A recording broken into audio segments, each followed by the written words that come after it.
Baiklah, ini berita yang baru kami terima. Sidang khas Majlis Keselamatan Negara MKN mengenai pengurusan COVID-19 yang dipengerusikan oleh Yang Amat Berhormat Perdana Menteri petang tadi memutuskan untuk melaksanakan penutupan penuh sektor sosial dan ekonomi ataupun total lockdown fasa pertama di seluruh negara bagi tempoh 14 hari bermula 1 Jun hingga 14 Jun 2021. Sepanjang tempoh ini, semua sektor tidak dibenarkan beroperasi kecuali sektor ekonomi dan perkhidmatan perlu, essential economic and sektor servis sektor yang akan disenaraikan oleh Majlis Keselamatan Negara. Keputusan ini dibuat selepas mengambil kira situasi terkini penularan COVID-19 di Malaysia dengan jumlah kes harian melebihi 8,000 kes aktif. Setakat hari ini, seramai 2,552 orang telah meninggal dunia akibat wabak ini dan jumlah kematian semakin meningkat.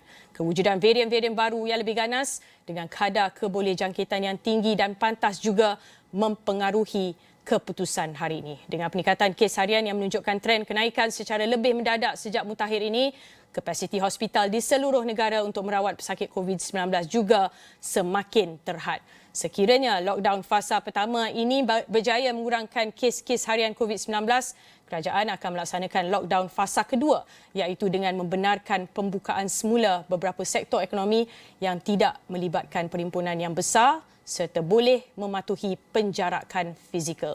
Lockdown fasa kedua itu nanti akan dilaksanakan untuk tempoh 4 minggu selepas fasa pertama berakhir. Setelah berakhirnya lockdown fasa kedua, langkah seterusnya ialah memasuki fasa ketiga iaitu melaksanakan perintah kawalan pergerakan seperti yang berkuat kuasa pada masa ini di mana aktiviti sosial tidak dibenarkan dan hampir semua sektor ekonomi dibenarkan beroperasi tertakluk kepada SOP yang ketat serta kehadiran secara fizikal di tempat kerja yang dihadkan.